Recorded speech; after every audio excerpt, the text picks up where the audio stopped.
Hi, I'm John Sullivan with 401k Specialist from the floor of the Fi360 Conference here in Nashville, and I'm with Roger Levy with Cambridge Fiduciary Services, and you just finished up a session that was talking about a pretty important case, the Putnam case. Can you just describe what it is and how it affects advisors? Sure. So in Brotherston and Putnam, it's a fiduciary breach lawsuit involving a 401k plan where the case went to the Court of Appeals for the First District, and they raised the question of, once you've established a breach in a 401k plan and you've established a loss, is that sufficient? Okay. And the answer is no. Okay. You have to link the two, and we call that causation. Much more difficult to do. And so you have to prove that the loss was caused by the breach. Right.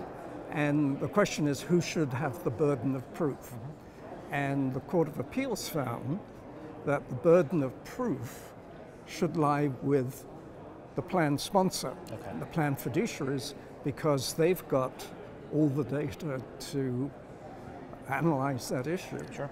And also under trust law, where a trustee is found to have breached his fiduciary duty, trust law then shifts the burden to the trustee to prove that the loss was caused by something else. Okay.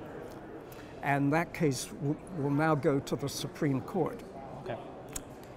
So at this point, never more important to have some kind of 338 protection, I would assume, right? It just reinforces the case. Well, you know, this is the interesting thing. If I'm a plan sponsor and a breach has been proved against me and there's a loss, I'm going to turn to my investment advisor and say, what the heck? Yeah. How did this happen? Right, right. It's up to you to get me out of this mess. Now, if the plan sponsor has hired the advisor in a discretionary capacity under 338, then the advisor is sort of stuck with that responsibility. Yeah.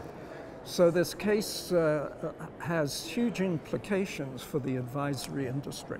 Wonderful. And so is it been settled at this point, or it's been remanded back, as you said, so you're watching it closely?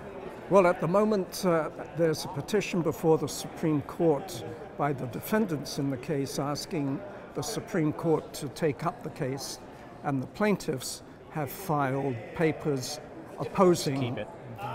telling the Supreme Court, leave the decision alone, because of course they're happy with where it stands. Where it is, yeah. But this has the potential for another Tibble-like impact. Oh, I believe so, Yeah, yes. wonderful.